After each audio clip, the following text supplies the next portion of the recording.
ते दत्तस्तवः भूतप्रेतपिशाच आज्यः यस्य स्मरणमात्रातः दुरादेव पलायन्ते दत्तात्रेयाय नमामितम् अन्ननामस्मरणदैन्यं पापं तापश्च नश्यति भीतिग्रहाति दुःस्वप्नं दत्तात्रेयाय नमामि त्वं दद्रु विस्फोटककुष्ठादि महामारी विसूचिका नस्यम्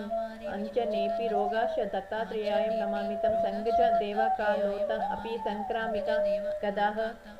स्यान्ति यत्स्मरणतो दत्तात्रेयाय नमामितं सर्पवृश्चिका नष्टानां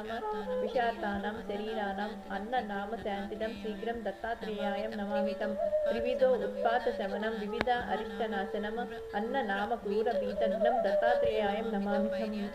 वैर्यादिकृतमन्त्रादिप्रयोगः यस्य कीर्तितः नश्यन्ति देवबाधश्च दत्तात्रेयाय नमामितं यच्च शिष्यस्मरण सज्जोः गतनष्टादि लभ्यते या ईश सर्वत्र तात्र दत्तात्रेयं नमामि तम जयलाभ यश काम दातु दत्तस्य यः स्तवं भोगमोक्षप्रदसेम्यं पठेत् तत्प्रियो